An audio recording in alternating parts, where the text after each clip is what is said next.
This is Smoking Out the Closet. Now, here are your hosts.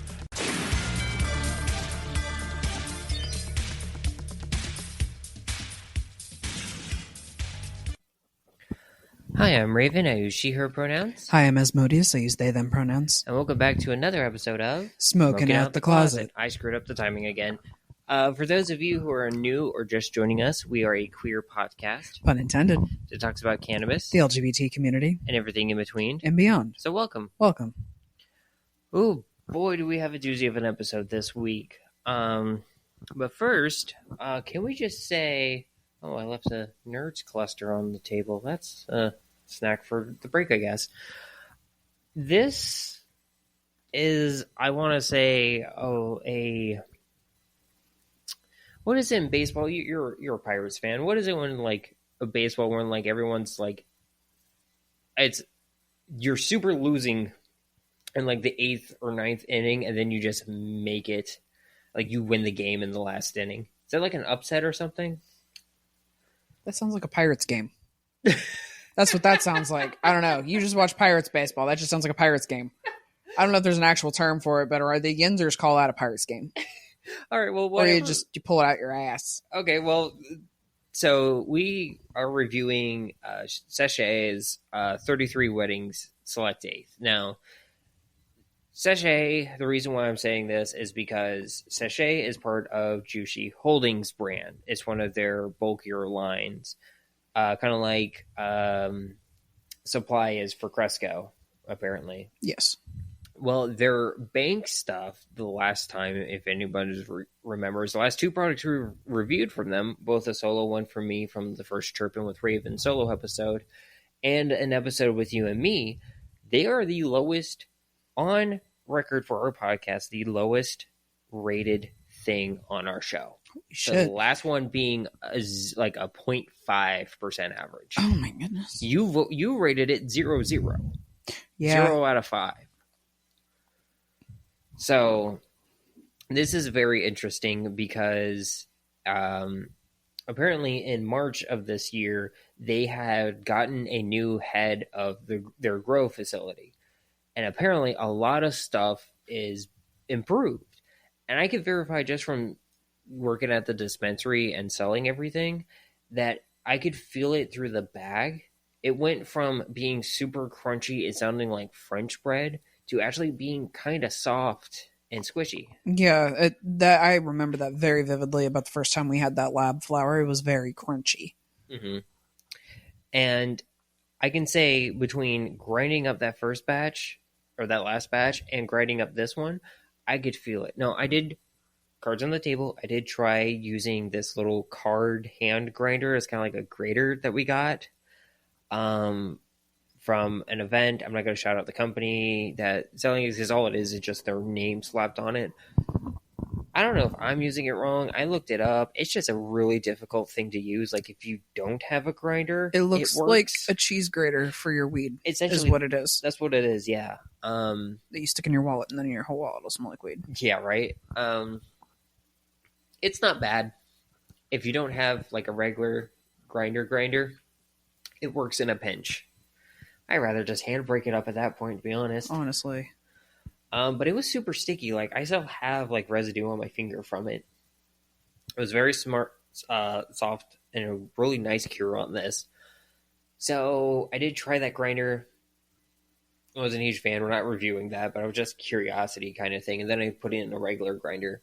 It came out really nice. Honestly, from what this was, I gotta give it. I did feel kind of high. And I feel like you and me both had our emotions a little higher. Yeah. After this was intense. So it's labeled an indica. It's got 24.322% THCA, 1.49% THC, and the other highest cannabinoid is CBGA. Well, like I said that too fast. At 0.965%. It's got 0.47 limonene, 0.396 caryophyllene, and 0.274 linalool. So nothing super hard to write home about, but it definitely felt like it elevated. I know caryophyllene and limonene combination like that is usually what I recommend for people for trying to get their, emotions elevated, trying to get out of anxiety funks and everything. But I feel like that just boosted it really high for some reason. Yeah, I don't know. It was just an amplifier of everything.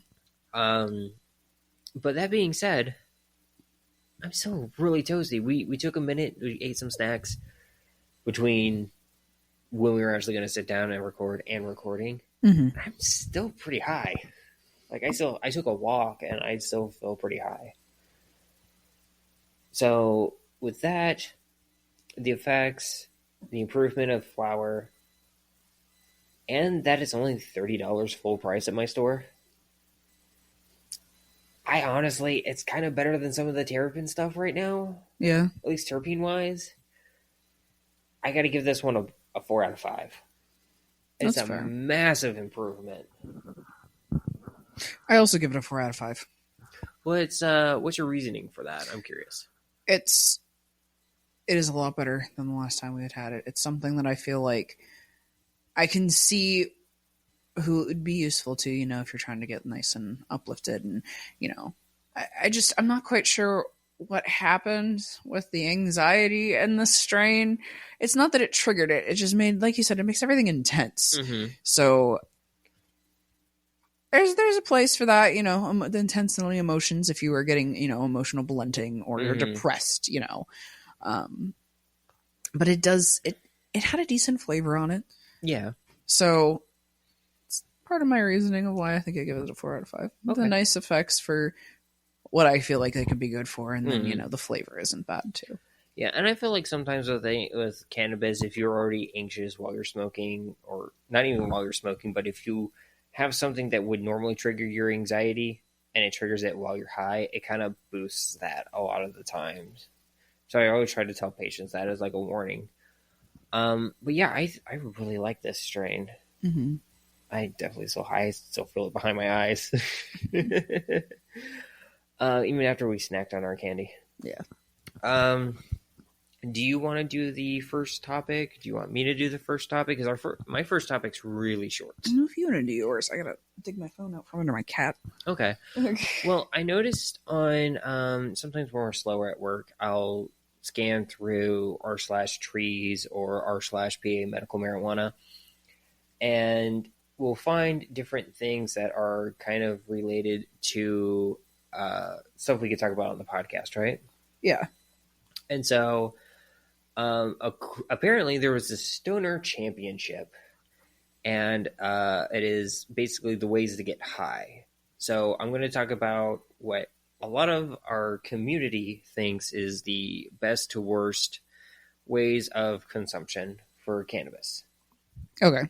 And this is cannabis as a broad, not just like some of these methods aren't quote unquote allowed in certain medical states like PA. We're not technically allowed to combust it. But still, like, other states are allowed to. So I wanted to talk about this. Okay, so it goes from best method, worst method, most underrated, most overrated, best for beginners, most fun, most annoying, best flavor, most efficient, most wasteful, best on the go, and best for parties. Okay. Best method. And I kind of want to talk about these while we go through them. Bongs. I do love me a good bong. They are really good. I don't know. So honestly, I don't think. Okay, so it is one of the better methods. I will agree. I don't know if it's the best method overall. Yeah. But I could kind of see why, because I feel like the argument is the water brings down the harshness a lot of it. It's not as wasteful as like a joint. Yeah. But I still feel like it's a little more wasteful than like a dry herb vaporizer. Oh, absolutely. Dry herb vaporizers, I feel like, are the most efficient. Yes. And that's kind of a little spoiler. Spoilers. But I feel like overall, if we're gonna gloss over all and like take everything into consideration, the bong is probably the best method. Probably the most like good price point, because some of these dry herb vaporizers are expensive. I was looking at a really nice one the other day, and it has all these buttons and features and things, and it's basically a handheld volcano, and it's like $300. Yeah, no. Yeah, see, that's nuts. That's nuts. But you can go down to like a glass shop for like $20 to get a bong.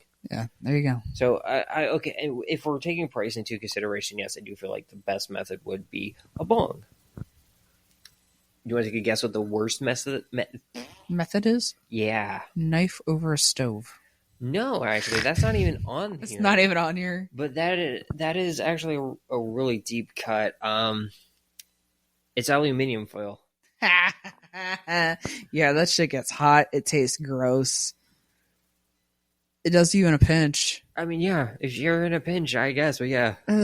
Yeah, oh. I'd rather just use the soda can, though, instead of just the foil. Yeah. Most underrated is dry herb vaporization. Absolutely. I love a good dry herb vaporizer.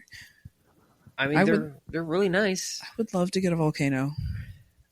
I mean, that would be really nice. They're very expensive, though. Yeah, but they are amazing. They are amazing. Most overrated, it looks like a PAX pod. Or a PAX battery pack. So I'm assuming it's the proprietary battery systems. Yeah. Which honestly, I have to agree with. I would also add fucking disposables on that one as well. Yeah. But like, you don't need a proprietary battery pack if you're gonna do cannabis on the go. Fucking just get a cartridge that looks like cannabis. Get like a fucking... You can get they've been calling them blinkers because I think there's an actual brand called Blink or Blinker that looks like an Elf bar. Like, that is one of the many brands that does that. Yeah. But just get one of those and just call it a day, you know? Organic Remedies has a Pixie bar that looks like a small Elf bar. Yeah, that's cool. I think it's called a Pixie. I didn't get to see it. I felt it through the package while I was putting them on the shelf. But yeah, they feel like a little tiny Elf bar. That's cool. Best for beginners, just the classic glass pipe. Yeah. Just the classic. And I mean, that is kind of like, you learn about the choke. It's pretty simple. You don't have to think about it. Honestly, if you're just consuming it, I would argue a joint would probably be the best for beginners. But specifically, if you're just packing cones. I feel like if you're just packing cones, that's a really good thing to do. But again, I can see the glass. It's a very close top. So I feel like the community actually like looked at this and talked about it and voted on stuff. Mm-hmm. Most fun, grav bongs or smoking in the car, like hotboxing. Hotboxing is fun. I'm always afraid to do it in my car because it reeks. Mm-hmm. You have to get some of that like ozonator, odor eater shit. Yeah. I mean, if I get my Volkswagen bus, I have to get my license first. Yeah. I'm honestly not a huge fan. I've done grav bongs twice, and I'm not a huge fan of them, mostly just because how hard they hit. They make me want to throw up. You take out a whole, like, fucking 2 grams in one sitting. Yeah, no, fuck that. It's just one big rip and you're done. And it's like chugging a bottle of MD 2020. Yeah, I could do it. Do I want to? No. Are there better ways to get drunk? Yes. Most annoying now, it's a joint, but specifically it's a picture of a joint that canoed from the top all the way to the bottom. Hey. And that is true. That is annoying as fuck. That is really annoying. Because you end up losing a lot more in the process trying to get it to match and everything. But that takes place on basically how you're packing it, how you're rolling it, and how you're lighting it. So there's a lot of factors with that. Best flavor, the dry herb vaporizer. Again, coming into this. And I will agree. Now, I feel like the vaporizers, what their beauty with it is the ones that you can do either concentrates or flour. Absolutely. Because you can temperature control them to a specific point, and certain terpenes and cannabinoids will react better at a specific temperature. You bring out the flavor, you bring out the effects of those temperatures. Mm-hmm. And while we're talking about dry herb vaporizers, they're also the most efficient. Yeah. On this list. Because you can double use your flour. I think I probably talked about it before, and it's probably one of my favorite things, which is why, speaking of which, I need to clean out my dry herb vaporizer. Mm-hmm. Because that already been vaped or ABV flower is really good because you're essentially decarbing it without wasting all the terpenes that are getting lost from heating it up. You're already decarbing it, but you're getting high off the decarb, and then you can just throw it in and mix it with and make it your butter and everything. Mm-hmm. It's genius. Most wasteful, so it's a tie, and I don't know if one is just supposed to be an exaggeration or not. So you have the stupid like leaf blowers that they put foil on top and burn everything and then blow it out, and then it has a huge joint next to it. Now, I don't know if the huge joint is supposed to be that or just joints in general, but I will agree, joints are not the most kind of like, if you're looking at a ratio from the amount you get high for the amount you use, they're not the best. Yeah. But honestly, that leaf blower smoking the entire garage thing is so fucking stupid. Yeah, but it looks like it would be fun, though. It would look like it would be fun, yes. I'd agree. Because you're hotboxing a garage really fast. With so much weed smoke. But, like, I also feel like it's super wasteful. Absolutely. You go through a whole zip, like, 2 seconds. Yeah. Now, best on the go, it does look like, funny enough, a GTI disposable. Interesting. But I'm going to count it as carts in general. Yeah. Because, yes, carts are really good on the go. They really are. Like, you get the blinker, you get the Pixie or whatever. You get a 510 thread cartridge of any shape or size. And it just looks like you're hitting nicotine. Yeah. But also, really easy to just take puff, puff. All right, I'm good to go. Let's roll, you know? Yeah. And best for parties is the joint. The classic joint. Yeah. No, I'll agree. There's a big camaraderie of puff, puff, pass. But if you have the money, I've done this at a party with work, get the Volcano. Yeah. A Volcano with multiple hookah style hoses. That is a really fun thing for a party and less likely to get other people sick. Yeah. I like those little, what are they called? The little cuppy guys. I feel like those would be great for parties. Oh, like the Puffco cubby? No, not those cupsy, but the the ones with the cups that fill up with the Zenko brand ones. Yeah, I know what you're talking about. One of those. Those would be really cool too. Because then you could have a whole tray of glasses and everybody gets a glass of smoke. Yeah, and you get ABV. Yeah. And you don't get anybody sick that way either. You have your own glass. Mm-hmm. And it's a thing to consider. Is there anything you wanted to add to that? I'm sorry. I don't think so. Okay. It's contagious. Yeah, it really is. I was going to edit out that yawn, so I'm going to edit out the yawn still, but just so anyone knows what we're talking, what ended up happening, we were yawning. So do you want to go on your topic? Yeah. For the finish off the first half? So, found this the other day on Marijuana Moment, September 24th. It's been a couple days, but there's an article titled Pittsburgh Bans Workplace Discrimination Against Medical Marijuana Patients as Pennsylvania Lawmakers Step Up Broader Legalization Push. Now, that headline in itself is really great, and I'm very happy that Pittsburgh's doing this, but there's so many people. So my boss, honestly, kind of pissing me off a little bit with this. Not her, but the algorithm. We have a podcast dedicated to cannabis. They post one thing involving cannabis, and it's basically them just like dance reacting to like that exact headline. Mm-hmm. Over 100,000 views and thousands of comments and everything. Most of them hateful, unfortunately, but still, like, how come I can't get that interaction with our podcast? I'll dance. I'll dance. I'll dance if I want to. I could leave your friends behind. Because if your friends don't dance, then we got to stop, or else we're gonna get demonetized. Cease and desist. Anyway, Pittsburgh City Council passed the measure on Tuesday, preventing employers from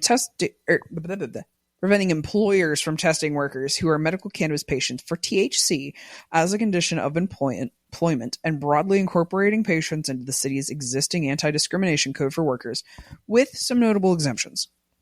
Employers in the city can no longer, quote, discriminate in hiring or employing against any employee or prospective employee because of the individual's lawful status as a medical marijuana patient, including by requiring pre-employment testing for marijuana and such testing during the course of employment as a condition to the employee's employment, the text of the ordinance states. So basically, you cannot discriminate against them while they are working there, or if somebody was to work there if they have a medical marijuana card, because of course they're going to test positive for THC, which is something I have said that just should always be a hair. Let me dust my soapbox off. This is just a thing that should always have been a thing in the first place. Okay, if it's not just the fact that it's a medication, right? The same way that Adderall is a medication, that it is a stimulant. It's the same thing as the ADA. Mm-hmm. You can't discriminate on somebody based on their disability, which is what some of those things on that list are for your fucking medical marijuana card. I would argue all of them are. All of them. I think the only one that might not qualify is the helping people get off of like opiums and stuff like that. Does and I would cancer count as a disability? Yes, cancers can for ADA, I believe, Interesting. because you have to get like FMLA for like going to like radiation and everything. See, when my mom had cancer, she wasn't working, so I didn't know how any of that worked. That's if I recall correctly. I know it definitely is covered under FMLA. I'm not sure if it's covered under ADA. I'll have to ask my papa or my mom to see, because when my papa was fighting cancer, he was off work for a little bit, but he was also working for the post office, so they're a little, from my understanding... Those are my union brothers. Yeah, from my understanding, it's a little easier to work around. Yeah. But, I mean, can I take a quick guess that it's federal employees, like people working for the government, that are covered, and then construction workers? The exemption to the rule is workers with the state or federal transportation department, and those who must carry firearms as part of their jobs still can be tested and penalized if they test positive. Controversially, the measure also carves out an exemption for the reform for workers who are part of collective bargaining agreements with their employer. A change that was opposed by the ordinance sponsor, council member Barb Warwick, Democrat. Hey, union boy, can you translate that for me? So exempt to the reform for workers. So if you are in part of a union and you're trying to discuss the negotiations of your contract with your employer, that's kind of a little bit of a gray area where you're protected as a worker. So it's saying that if you are in the middle of negotiations, that you're exempt from the testing of the THC of. They could test you basically at that point for drug testing if it was before your negotiations, while you're negotiating the term of your new contract. Gotcha. So until you, for example, take that out of your employee handbook, if that's what you're trying to get in your negotiations, right, that you have to be drug tested every 6 months, let's say. Mm-hmm. If you're trying to take that out of your like the employee handbook during negotiations, they can still test you during negotiations. So you are exempt from the protection until you reach a definitive contract. Words. Oh my goodness. No, you're good. You're good. No, that makes a lot of sense. Thank you for bringing that up for me, because that does make a lot of sense. You're welcome. Because for some reason, the way it sounded like, I don't know what I was thinking anymore. Now it's gone. It's okay. Nothing about the law will prevent employers from prohibiting the use of medical cannabis while workers are on the clock. And the legislation makes clear that all medical cannabis patients can still be subject to THC testing if there is reasonable suspicion for on-site impairment. Okay, but here's my question. The same way that, like, anybody with, like, the police when they get pulled over, how are you going to test for sobriety? That has been the big question since we've gotten medical back in the 90s. How are you going to test sobriety? Because if you do a piss test, that's like they hit it in the morning before work, or they ate it the night before to help them sleep before work. If you do a blood test, that's like 24 to 48 hours in the blood system. Uh-huh. If you do hair follicle, that's 10 years. Like, how are you going to test it right there in the moment sobriety? And this is another interesting thing, is it goes on to say that employees also could not have more than 10 nanograms of active THC in their blood if they're operating a vehicle on the job or performing duties, quote, at heights or in confined spaces. Okay, but again... Again, how are you testing this, quote, unquote, whatever the hell, 10 nanograms of active THC is in your bloodstream at a time? If you're a daily user... That's going to be all the time. Yeah. And you're not even going to be impaired. Mm-hmm. I don't know at this point. Well, maybe, yeah, at this point I could still, if I abstained from cannabis for probably about a year, I might be able to test clean. Because of how consistent I have used over the past 4 years. What? How long have I been in the program? Yeah, 4 years. 2020 is when I came in. Yeah. 2020, almost every single day. It's going to take a while to get out of your system completely. And it'll still be in your hair, too. Absolutely. The measure also stipulates employers can still penalize an employee if they're, quote, under the influence of medical marijuana in the workplace or are working while under the influence of medical marijuana where the employee's conduct falls below the standard of care normally accepted for that position. So basically, do your fucking job. Yeah, okay, but like this is also, I know someone who was quote unquote fired for drug use when they had a negative reaction to their new medication because they had gotten into a car accident a few years ago and still have like a pinched nerve in their back and stuff. So they're on high level medication and they got fired because they had to rush to the ER because they couldn't feel a part of their body. They had a really bad reaction to it and they got fired for that. So just be careful with your employers because remember, Pennsylvania is an at-will state. Unfortunately. Yes. Workers should be able to submit complaints about any alleged violations of the anti-discrimination to City's Commission on Human Relations. Please do. Good. And please do. If you see something, say something. Is there a link to that? Because I'll add that to the show notes. I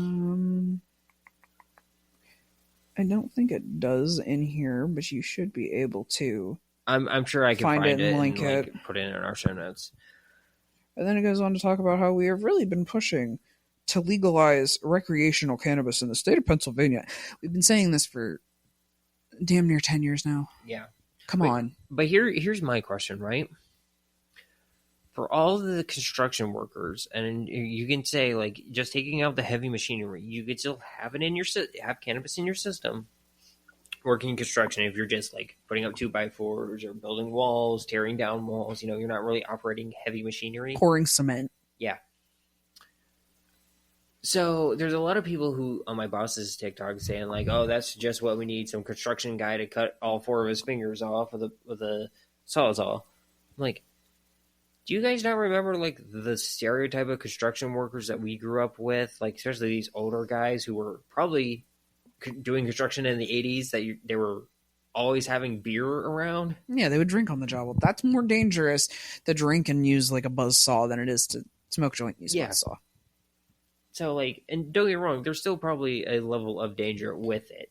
Absolutely. I'm not saying it's wholeheartedly super safe. But like, if we're comparing evils here, lesser of the two. Yeah. Safety concerns, I should say.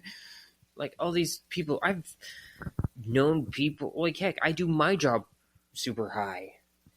And yes, we sell weed in a dispensary, not super caring, but we have to know medical stuff. Yeah. We have to know how it interacts with the body. I have to have that stuff come up to my mind as fast as I can. Am I a little impaired sometimes? Yes, because, brain damage from a TBI and, PTSD. I don't pull words very well all the time, high or sober. Just put that out there. But that's the worst part I get with cannabis, is I can't think of an exact word at that exact moment. And sometimes the patient is like, "Do you mean this?" I'm like, "Yes, that's the word." But like, that's not really different from me sober. So like, what's the worst? Yeah. So I don't know. Is there anything you want to add to that before we go on our break? Good on Pittsburgh, protecting your people. Yeah, good on you, Pittsburgh. Love you, Pittsburgh. All right, well, I guess we'll go on our break, and we'll be back in a moment.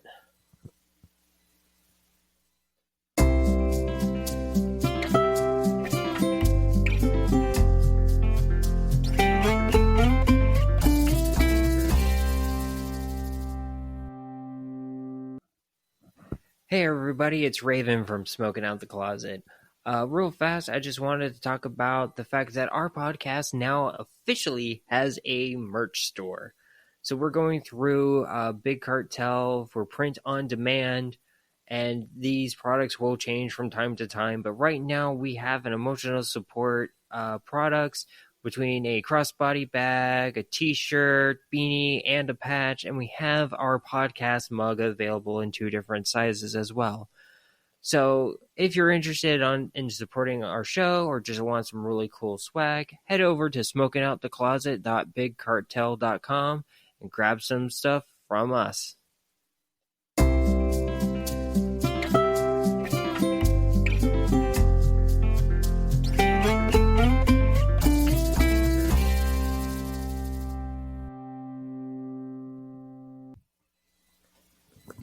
And we are back. So it's October. Do you know what that means? Spooky season. Well, yes, beyond that. It's also LGBTQIA plus History Month for the United States. I'm not sure if that's internationally, but I know it's at least here for the States. So I kind of want to talk about Harvey Milk. Okay. And I feel like I might have done this before, but I'm going to do it again if I haven't. Because I recently found out how he died. Oh? Yeah, it's a really weird case. I'm going to shout them out. Listen to the maintenance phase episode called The Twinkie Defense if you really want to hear all the details of how Harvey Milk died and what went around it, because that was bullshit. But I want to talk about him as a person.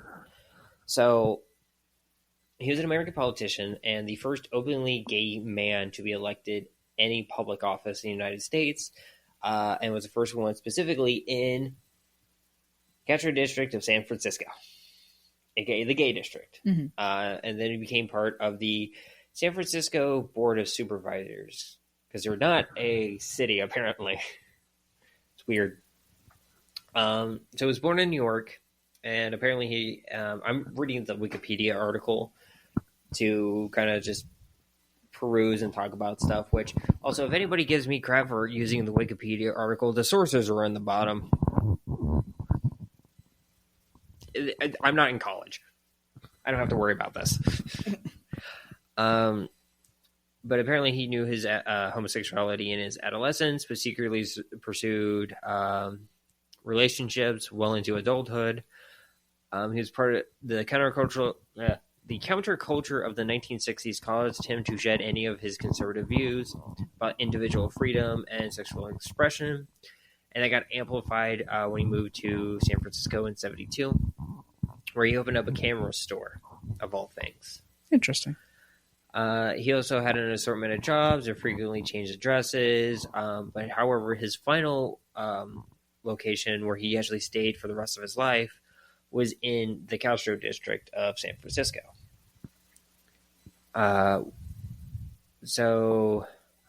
Which, according to this, a neighborhood that was experiencing a mass immigration of gay men and lesbians. He ran for city supervisor in 1973, but the existing gay political establishment resisted him, because he was a very open gay man at this time. His campaign was compared to theater due to his personality and earning media attention and votes, although not enough to be elected.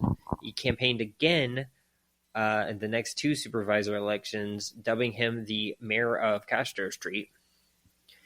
The voter response caused him to also run for the California State Assembly. Due to his growing popularity, he led the gay rights movement in battles against anti-gay initiative. Also was a big proprietor of the Proposition P, I believe it was. This is in the article, or at least the wiki post so far, but I do know this because there's a big push for our podcast, kind of like the Elders, which helped eventually get medical cannabis legalized in California. Yeah. Fortunately, it ended after it became legal after his death. But Harvey Milk was a huge part of that push in the beginning.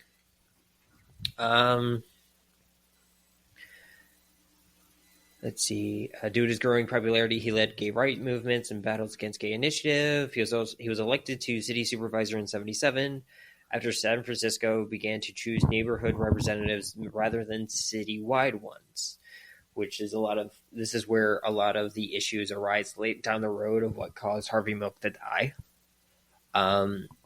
Trigger warning here. He was assassinated, which I did not know about. Oh, wow. Yeah. Let's see. So yeah, here's the thing. So during his 11 months in office, he sponsored a bill banning discrimination based on sexual orientation in public accommodation, housing, and employment. He also passed the bill by a vote of 11-1, and Mayor George Moscone signed it into law. Now here's where it ends up happening. In 1978, Milk and Moscone were assassinated by Dan White, a disgruntled former city supervisor who cast the sole vote against Milk's bill. Yeah. Oh, wow. So a little short insert about the Twinkie defense here. It's really weird. So Dan White was a member and had some conflicting views and some agreeing views with both Moscone and Milk. And then Dan, eventually the disagreements got too much for him, and he said, you know what, I'm backing out. Now, he is sponsored by the police union because both Milk and White are veterans, or were veterans. I believe Harvey Milk was a Navy veteran, if I recall correctly, and Dan White's an Army veteran. So they had very, conflicting views. Eventually, Dan White backs out, says, I'm out. So in the meeting room, they're trying to find an intermediate person to fill his seat till they can get an election. The police union and I believe a lot of real estate tycoons and landlords are pushing him to go back because they're kind of pissed off that their one guy that is kind of doing things for them is out now. Because Harvey Milk's not super pro-police, especially with them raiding the gay bars in the Castro district. Yeah. So apparently during this time, Dan White gets into a super bad depressive state. And what he ends up doing is start eating a bunch of junk food. And they're saying this depressive state and the high levels of sugar that because he's not used to eating this much processed food and junk and sugar, caused him to go into a psychotic break. He sneaks into the city or the San Francisco what is it? The Board of Supervisors building. Mm-hmm. He sneaks in through the basement level, like through like in our basement has that little window. Yeah. He sneaks in through something like that. There's guys in the lab who are studying like during something, and he's like, what are you doing here? He's like, oh, I just forgot my work keys, so I had to like climb in through the window. And they're like, okay. And he walks through, broad daylight, comes out of the Moscone, pulls out a gun, shoots him again, and then finishes him off in the head. Yeah. Exact same thing to Harvey Milk, but he does it in Harvey Milk's office and closes and locks the door behind him. Now, according to the coroners at the time, both Moscone and Milk would have survived if it wasn't for that final shot to the head. Damn. So the prosecutors were trying to push towards premeditative because this has all the markings of premeditative. Mm-hmm.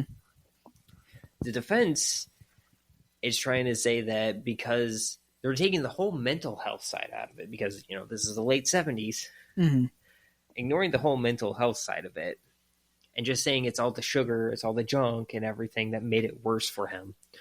And a satirical journalist called it the Twinkie defense. And it stuck. Now, here's the thing is, eventually from this, we got victim protections, which make it really hard for someone is under insanity.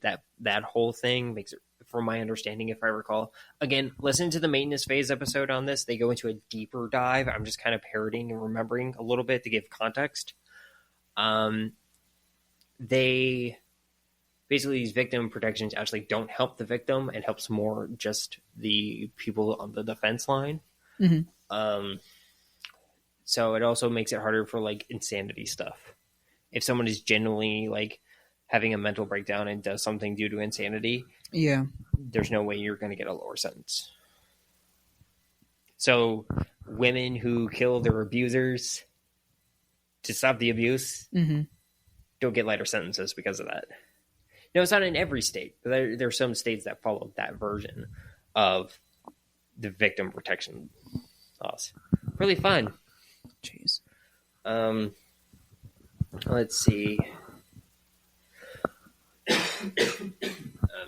right, so to wrap up the Harvey Milk thing, despite his short political career, Milk became an icon in San Francisco and a martyr in the LGBTQIA plus community.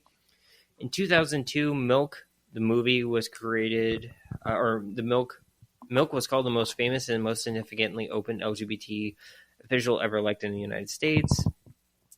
Anne Cronenberg, his final campaign manager, wrote, "What set Harvey apart from you and me was that he was a visionary. He imagined a righteous world inside his head and then set about to create it for real for all of us." In 2009, he was given posthumously the Presidential Award Medal of Freedom in 2009. So yeah, it's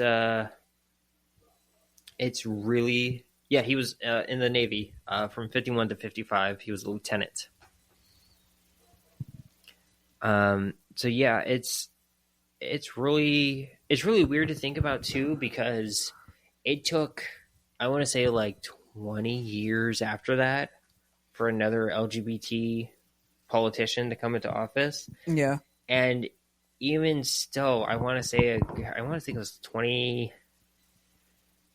it was during the 2010s. It was either late 2010s, early 2020s. 2020s, like, we're through it, but like, I want to say like 2015 to 2018 range, we had our first openly transgender elected official. Mm-hmm. Like, that's a huge gap between Milk's, Rain, but like, Milk's being in office. Yes. Now it's a huge gap. So like, yes, let's honor Harvey Milk, but let's also like work to get more of our community in elected things, because we can't really make change if we're going to just not have any of us there to be part of the conversation. Exactly. Is there anything you want to add to the Milk little story? I know they got real dark near the end, and I do apologize for that. No, I think that is important, and something that everyone needs to know is how an important figure like him died. Mm-hmm. And how did we not learn about this like earlier? I think it's been around for a while. It's just not a lot of places, like our school system, like talking about LGBT history. No. So it might be more of a common thing to be taught in schools in California. Yeah. But like out here on the East Coast, does it really matter? According to the school district, we barely learn about important figures in our own state's history. Yeah, you're right. All the history that we learn out here is all fucking whitewashed crap. Yeah. It's all about straight white men. I will say I had a little bit better history with like being ironically in Virginia, but I was like in the middle of like 5 military bases. So they had the funding to be a little extra with it, but still, like, history is a little wonky. You, I believe, have the next topic, my dear. I do. It's something... Sharpie away. Doodling while recording. Yeah.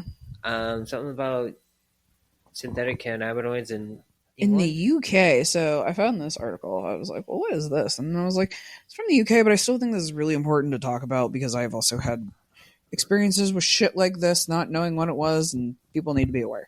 Yeah. It's from The Guardian from October the 6th. Headline is, some vapes claiming to be cannabis contain, quote, synthetic cannabinoid study. Okay, but I have a quick question here. And it's probably going to go into the article, so I should probably wait. But before we get into it, just a thing to think about. Synthetic cannabinoids, are they referring to Delta-8 THC, which is synthetically derived from hemp-based CBD, or are they talking about like K2? K2. Okay. That's why I'm like, people need to know about this, because that shit can fuck you up. My God, okay, hold on. It's like, this is not a paywall. Proceeds to make me answer a question just to look at the rest of the article. but I didn't have to pay for it. So, okay, cool. A new study from the University of Bath revealed that 7 vaporizers that were claiming to contain cannabis actually contained a much more dangerous, quote, synthetic cannabinoid compound. Earlier this year, the same lab published a study showing that over 1 in 6 vaporizers confiscated from school children across the UK also contain these synthetic cannabinoids. Sam Kraft, an author on both studies, says that his team decided to investigate the contents of 7 vapes that one person presented to a drug and alcohol service after experiencing strange effects. But they're not saying what the cannabinoid is. They're getting to it. It goes on. It's the whole build-up of the article, the whole drama of it all. Just say what it is off the get-go. Person is an experienced cannabis smoker. It's illegal in the UK. Blah, blah, blah, yep. Analysis of the vape revealed that all of them contain the synthetic cannabinoid 5-FMDMB-PICA. There are hundreds of different synthetic cannabinoids named with these letter number combinations, referred to colloquially as K2 and spice. Okay, why? You know a lot of people aren't going to read the whole thing to get to that point. Why not have it at the beginning? I know, right? Because you know that someone's going to take that, see the article, see the first few paragraphs, and run with it, being like, see, these Delta 8s, they're bad. Because synthetic cannabinoids are also illegal in the UK and the US. No shit. They're still showing up in the unregulated US hemp market and emerged as a result of the 2018 Farm Bill. Which, we already know, blah, blah, blah. They're distinct from semi-synthetic cannabinoids like THC0 and sometimes HHC and Delta-8 THC, which can be made by combining natural cannabis extracts with synthetic material, and much of which are legal in the U.S. Fully synthetic cannabinoids, 100% entirely illegal. It's also not good. THCO. Yeah, it's semi-synthetic. Yeah, because what that is, you take... shout out to Kadabra from Smoke to Smoke, who did a whole episode on this and actually tried a THCO product. Basically, if I recall correctly, you get CBD, you turn it into THC, and then you do some extra stuff, and eventually, after like a 13-step process, becomes THCO, which in a vaporized form is not super great, but it's not terrible. But if you see flower that says THCO, stay the fuck away from it.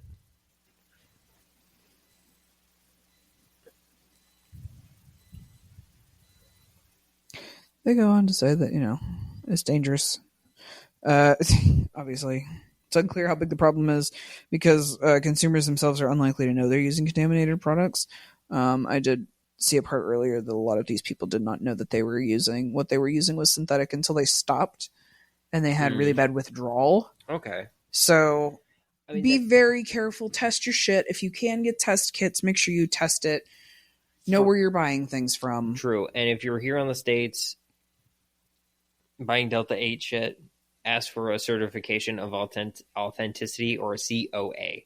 Or see if you have somewhere they can look at the lab results. That should be part of the COA. The COA, well, I believe so. Sometimes people don't know what that means. True. But the thing is that these were in the UK and they were coming from the United States. Hey, how are they getting across the pond? Like, how are they getting most of them were being... That's the article is stating that most of them were being sourced from the United States. They were go over there. But how are they smuggling them? That's a good question. Where there's a will, there's a way. I mean, I guess, yeah. But actually, now that we're kind of on that time and we have some time, do you want to talk about Delta 8s and all that jazz? Sure. Because I don't think we really went super deep onto them. Because I'm very split personally with Delta 8 products. If it's like Black Bear or the Hemp Co., like stores specifically that do that, actually source it properly, that have all the testing, that you can, like, you ask them, hey, where's the testing? They're like, here you go, 2 seconds, let me push like 3 buttons on the computer. Here's the COA, here's all the lab results, here's all the testing for metals and pesticides and mold and all that jazz. Sure. But also the gas station ones, I don't really trust. You know? And those are the ones I don't trust, and I'm kind of split. It's like, is it the Delta 8, or is it just the ones that are kind of a little shady? Because for a long time, before they started breaking down on K2 with that Farm Bill, or after the Farm Bill, because the K2 got up in popularity, you used to be able to buy it at gas stations. Yeah. Before they cracked down on K2, it was quote unquote legal weed, and just because the legal doesn't make it better, that shit is terrible. Yeah. Especially if you think you're having cannabis and you end up using K2, like all of these people did. That's terrible. Yeah, as someone who that has happened to before, that should never happen to anybody, and it tastes like shit. If your weed tastes like cat piss and burnt plastic, it is not weed, it is K2. No, thank you for that, because like that's something like before you talked about it, I would never know what K2 is like. Nobody knows what it smells like, what it tastes like, and then unfortunately it's something you don't know until you're exposed to it, but then you never forget what it smells and tastes like. But that's the thing, like I always like worry about, because like I also don't trust if they're selling kratom, I don't trust anything with the THC. Absolutely on that not. side. It's like, yes, kratom is a natural thing. But again, kratom is not regulated, so they don't know what you're doing with that either. What they're adding to it, how they're extracting it. But also, kratom is not super great for you to begin with. No, isn't it basically just like speed? A little. That's what I've heard from one of my coworkers who's done it. It's kind of similar effects to it, but it's a very short high, very weird after effects for them. Interesting. But again, like it just. If you're going to do that shit, make sure you know where it's coming from and like anything that's on it. Also, if you're ever curious about any of this shit, there's a person on YouTube. I can't remember what his name is right now. He has a channel. He does all of the quote unquote legal high things that are sketchy. You can buy at gas stations. He's done kratom. He does the Delta 8 THC. He's done all of the other weird, the other things, right? The weird stuff. I think he's also done K2. But if just more curiosity, if you're ever just curious about what any of these things are, he knows what he's doing. Don't intentionally just go out and be like, well, this seems interesting. Yeah. And like I will say, I have had CBD, hemp-based CBD before, and I like it. I've done that with when my PTSD gets real bad, I go out down to one of the smoke shops and I buy Coast brand CBG cigarettes. And like, but I also know Coast brand is also really good.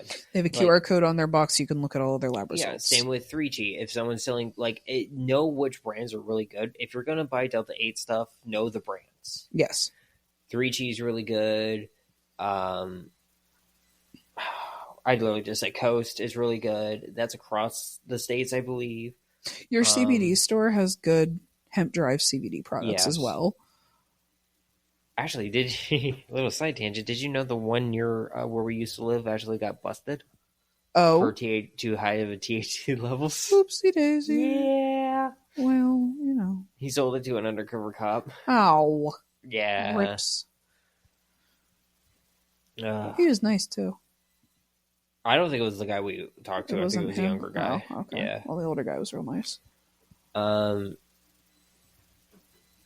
yeah, that was a fun thing to read about one day at work. But like, yeah, you just got to be smart. You got to be careful with this kind of stuff. And honestly, always be careful across the board anyway. If your just regular weed looks funny or smells funny and you got it from a dispensary, make note of that. Absolutely. Check for mold. Oh yeah, check whenever for mold. You get your weed. And make sure because pesticides is a really bad thing. And I know some companies out in California got hit really bad because they were still spraying certain pesticides too late in the process for it to be sprayed on there and got people sick. And actually, speaking of that, this is where I want to add a thing about the whole civil liability with cannabis in Florida, because I have an update on that. Can I go into this side tangent? Absolutely. So, Trulieve, as we said on the last episode, is the biggest push for Amendment 3 in Florida. This is true. They're the ones that spent the most money. But AYR, Verano, Cresco, INSA, Curaleaf are all donators to the Amendment 3 and Safe and Sound Florida, who are the ones that wrote Amendment 3, which half their board is Trulieve employees. Ugh. Yeah, fun, right? That was fun. So the Last Prisoner Project is also pushing in support of Amendment 3, which we're a little kind of conflicted with. But the thing that I like to talk about is I got into a big argument with the podcast Twitter, and one guy who's using Chat GPT as a resource to counter my arguments. Yeah, which I'm like, dude, I'm actually reading the legislation. The legislation has it as any of the medical protections of criminal and civil liability will be given to the adult use market, right? Yeah. The problem is you can't sue if you get sick or get sent to the hospital or loss of life. You can put a complaint in with the Florida Medical Marijuana Board. You can complain. Doesn't mean it's going to happen But or yeah. help anything or do anything. You just can't sue if you die. But yeah, that's the way the language is written. It's so vague. And you know when anything is super vague, these fucking corporations, doesn't matter if it's cannabis or not, are going to use the language to twist it in their favor. Oh, absolutely. 100% they are. So they're like, well, it says we have civil liberty, so we can't get, or civil liability, so we can't get sued for this. Sorry. So, and I kept bringing up a point, and I'm like, this isn't what we're talking about. I'm talking about specifically Article X, Section 29 of the civil liberty part of the medical cannabis, and it just keeps bringing up GPT, and this one group who's like a part of True Leaf, but also their own cannabis thing. It's super like they were getting butthurt. It's Sunshine Cannabis or Sunshine State Cannabis or something like that. Acting like high schooler, like, no, you're stupid, shut up, kind of argument online. The fuck? When anytime anyone was like, hey, this amendment is not good. Because like I said on the last episode, this needs to be legislation, not an amendment. Amendment makes it super hard to add. Everyone's like, there's no home grow. And like, yes, Florida is like Ohio. It's a single issue state. So you can't put cannabis with home grow. You can't have all this stuff attached to legalizing cannabis, right? Gotta do it one at a time. And I get, and that kind of sucks for a myriad of reasons. But, like, fucking, okay, don't make an amendment, because it's going to make it even harder. And I brought that up, and the Sunshine State or whatever cannabis is like, your heart's in a good place, but you don't live in Florida, so you don't really get to have an opinion. But it took us 2 years to just get medical marijuana. Or it took us like 8 years and 2 tries. Okay, cool. So did it in PA. Your fucking medical cannabis is still all fucked up because the system that you use to track shit doesn't work properly. And it's so fucking weird because you actually put a limit on what amount of each thing people can buy. Yeah. Not just how much they can buy. Like a medication, as you should. Just... But like, yeah, PA's got a limit, but it's like fucking ridiculous. It's like 2 pounds. Yeah. For a 90-day supply. Like, okay, yeah, who's going to hit that? But this is, you can only have 7 grams of concentrate in 30 days. Or I'm pulling numbers out of my ass, but this is something similar as to what they do. Ballpark numbers. Because I've seen the back end of how things work before. Because one of my employees used to, she still had an address in Florida, so she still had access to her Florida marijuana account on their website. And she showed me how everything works, and I'm like, that's so fucking weird, kind of stupid. I'm not gonna lie. Yeah, and that's the thing is like, but like, come on, guys, don't support it.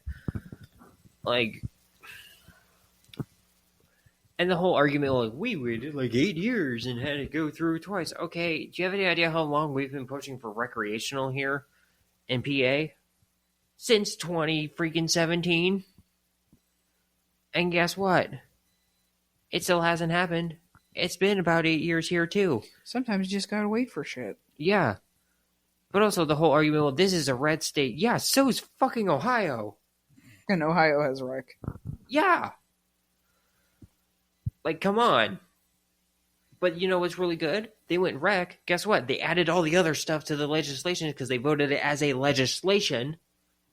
So they added the stuff before it became legalized. And they're adding more stuff as everything's going on now. Imagine that. And yes, Florida is super red. I get that. But at the same time, we can't just let a bill go through. That's what happened to California. They had a recreational bill go through, And I was listen to the Cool Nerd Weed Show in the very beginning. Their first few episodes is right near the end of the medical only thing, and right as the legislation goes to make it adult use. And there's so many problems, and you hear it. They're like, "Look, it passed. We're not happy about it, but it's here." And you hear all the issues that California had. California had a crap ton of issues when they first went recreational, because it was a recreational bill that everyone just voted and was like, "Yes, let's get recreational." And now everyone's saying we don't want to be like California, but Florida's trying to be like California. Make it make sense. Look. We said this before, we'll say it a million times. We want every state to have adult use. We want every state to have the ability to have their own cannabis legally. But when a measure for a bill or an amendment is bad, we're going to call it out. And Amendment 3 is bad. So, just want to add to that little update, because that's been going on behind the scenes on the show. And if you follow our Twitter, you'll see that I went on a huge tirade. Shout out to a couple of people on Twitter, like Brian Box Brown, Pittsburgh. Like, they've been really very going against a lot of this. And it's not just this other podcasters who are like, dude, this is not great for Florida as a whole. This is one step forward, two steps back kind of deal. And it's only going to benefit the large corporations who are there. Now, I will say, I will have to make an amendment. I did say True Leaf had a monopoly on Florida. They did for a few years. That did change. So I think True Leaf has about 100-something stores in Florida. I think Cresco has about 80, and Verano, through their Move brand, has 65. Ballpark numbers. Not exact measurements. I'm just kind of ballparking from what I remember. So, yes, it's not a monopoly, but guess what? This only helps the big corporations. Does not help the little guys whatsoever. Mm-hmm. So, yes, if it happens, cool. We're happy for Floridians getting recreational weed. If it doesn't happen, it is not the end of the world. We'll keep helping to push proper legislation. Like here in PA, the current one is House Bill 2500. That's a really good bill. It was a little bad at first. We called it out, and I even talked to some local representatives, but we called it out, and now it's gotten to a bill we can actually fully be like, yes, this is really good. It's got a little hiccups, but we can fix that later. It's good enough for now. Let's send it. The Amendment 3 in Florida is not good enough at all. So, is there anything? We went a little longer on this one. Is there anything you want to add? No, I think we covered a good amount of important things on this episode. I do too. Well, then I guess we'll sign off. Actually, before I do, I'm going to be adding in the middle here a little blurb for it. But our podcast merch store is up. Woo! So that is going to replace our Blazy Susan middle ad for a bit now, because of the way the whole thing with Blazy Susan and their brand ambassador thing works, their app that they go through. It's not super great for podcasting. So we're going to unfortunately step away. I know a lot of people have been buying them lately because we keep getting notifications now, but we're going to be taking a step away from Blazy Susan because I can't make a new promo code on our podcast show notes every month. So we're going to be doing our own merch store. It is smokingoutthecloset.bigcartel, like the cartel, unfortunately, .com. Or you can just look up Smoking Out the Closet, Big Cartel.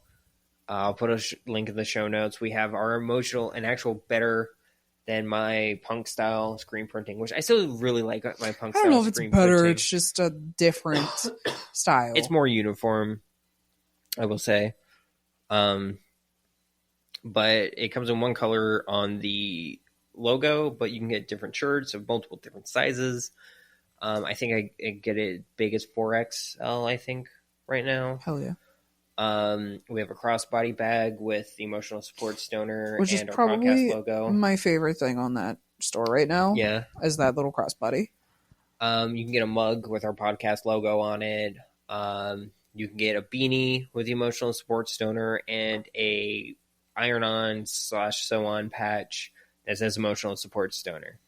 I'm going really hard with the emotional support stoner thing because that was a really big thing that we've sold and interacted with, like everybody seems to events. love the emotional support stoners. So, and like whenever we wear our t-shirts outside, you get questions about it. I got a question the other day. What does an emotional support stoner do? Exactly. So, like, I feel like that should be something we should have on the show. Yes. For the show. So, if you think of any merch you would like to see or anything, please hit us up. Our email and contacts are in the show notes, or you can just email us at smokingoutthecloset@gmail.com. Most likely it'd be me you're hitting up because I'm reading our emails and constantly refreshing throughout the day because I'm weird like that. I just sporadically post random crap on Instagram. But you can also hit us up on Instagram or any of our social medias. So on that, I guess I will now end the episode. So once again, my name is Rayven. I use she, her pronouns. I'm Asmodeus. I use they, them pronouns. This has been another episode of Smoking Out the Closet. I got the timing on that one. Yeah, you did. Bye. Bye-bye.